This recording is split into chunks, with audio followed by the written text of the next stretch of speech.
Every congregation has a unique personality, unlike any other. And when God calls a people together, bringing together all of our frailties and our emotions, our life experience, our walk in the journey of faith, He makes us into something much larger than we could ever be individually. We become part of God's hope for the world. We become part of Christ's church. So what is the personality of Westminster Presbyterian? We decided the best way to find out was to pose a number of questions to a wide variety of people that make up this unique congregation. And so we did just that at our Vacation Bible School this year. And the answers that we got were inspiring, insightful, and some of them just downright hilarious. Do you think Jesus would want to be a member here? Certainly he would. And why would he not want to be a member here? When he reads our marks of discipleship, when he reads our mission statement, my goodness, why wouldn't he want to be here? And first of all, he is here, you know, but wouldn't it be wonderful to have him here in body? Wouldn't you love to be in one of his classes? Wouldn't you love to see him sitting there with a child on his knee telling stories? Yes. And the wonderful part is that no matter how much we fail, he knows our heart, he knows our intent, and he understands what we're trying to do. Yes, I think he would be happy here. I think so. I think he would go to the 9 o'clock service. I think he would. I think he would like the live band, and, you know, the more casual atmosphere of that. That's where I think he would go. Yeah, I think he would. We have a fun group of people. We always have gatherings, and there's always good food. And Jesus likes food, from what I read in the Bible, and a good party. So I think that we have a good atmosphere and good meals and energy and friendships. So yeah, I do. You think you could describe Westminster in one word? Welcoming. Yeah, I think that's the first thing that comes to mind. I think the second is home. Feels like home. That's funny. I was going to say home first. Yeah. So, yeah. Well, the original, the first thing that came to my head was awesome, but that's so overused and ambiguous. I don't know if anybody else can come up with something that means awesome and encompasses everything that we are. Let me know. So if you could describe Westminster with one word, what might that word be? Open. Open doors, open hearts, open minds. We drive by the Methodist Church. Is it really? Yeah.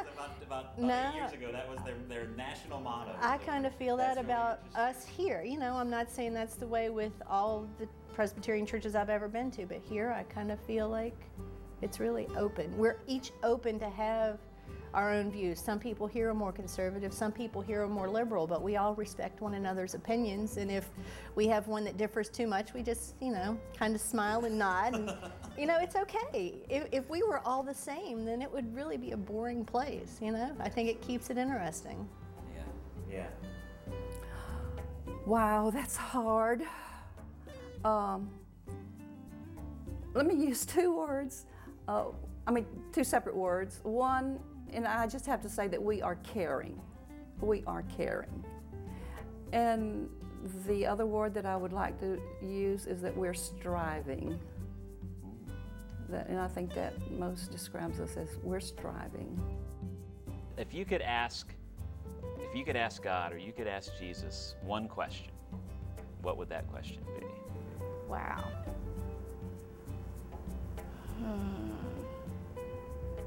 What is heaven? Are you really a Presbyterian? Oh, that's what we wanted to ask God. Are you really a Presbyterian? And you can. So if you had one question that you could ask God or Jesus, what might that be?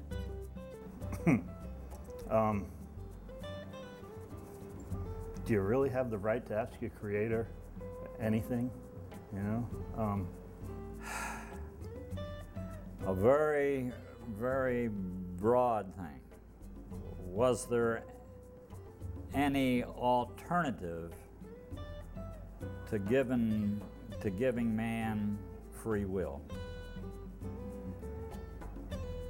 As I, have lived these years, and you learn about war and things like the Holocaust, and the simple thing this morning of all of the murders in Norway and so forth.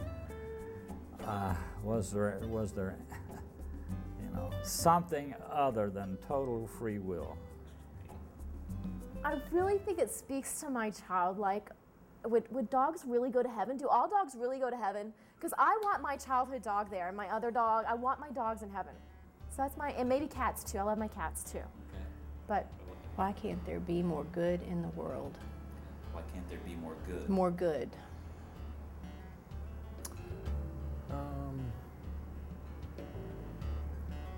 Where's my place in heaven? Where's my spot? Do I get to hang close to God and Jesus, or am I like out in the pastures out there? Yeah, that's right. Curious to know where I'm going to be. I want a spot up there. Yeah, right. Like to know where it's going to be. Near the golf course. Yeah, exactly. Is there golf? That's probably my second one. Is there golf in heaven?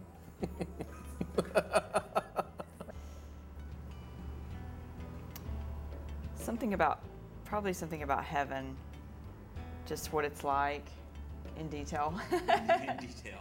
Please describe. There's probably no root canals in heaven, but Right. that's what my patient said the other day. I said, yeah, those are probably done in hell. Right. Myself every day.